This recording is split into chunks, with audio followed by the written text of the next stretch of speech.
ఉత్తమ్ కుమార్ రెడ్డి గారు ప్రవేశపెట్టబోతున్నారు. చర్చలో పాల్గొనండి, మీరు సూచనలు ఇవ్వండి, ప్రతిపక్ష పార్టీ నాయకుడిగా మీ బాధ్యతల్ని నెరవేర్చండి. మీ స్వార్థం మీ అధికారం కోసం కాకుండా ప్రజల కోసం ఒక్క క్షణమైన ఆలోచన చేయమని నేను అడుగుతున్నా.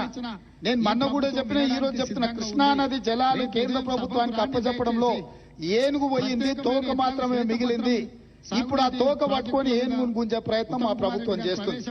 అన్ని పాపాలకు నువ్వే కారణం. నువ్వే అప్పచెప్పినావు, అప్పచెప్పడానికి నిధులు పెట్టినావు, బడ్జెట్ ఆమోదింపజేసినావు, అప్పచెప్పడానికి అవసరమైన లేఖలు రాసినావు.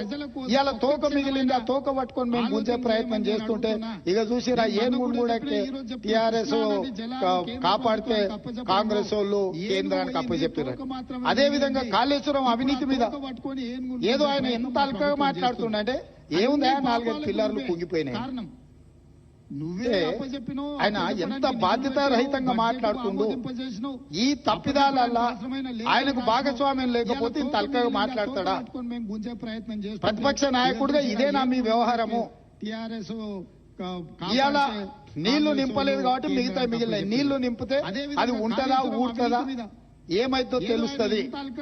నీళ్లు లేకుంటే మన ఇంటి మీద నీళ్ల ట్యాంక్ ఉంటే అది ఒకవేళ కారుతుంటే పగిలేటట్టుంటే మనం నీళ్లు తీసేస్తే అది అట్లా కొంతకాలం కనిపిస్తుంది. నీళ్లు నింపితే 2 రోజులకు అది కూలిపోతుంది. సేమ్ ఈ రోజు మేడిగడ్డ బ్యారేజ్ గానీ సుందిల్ల గానీ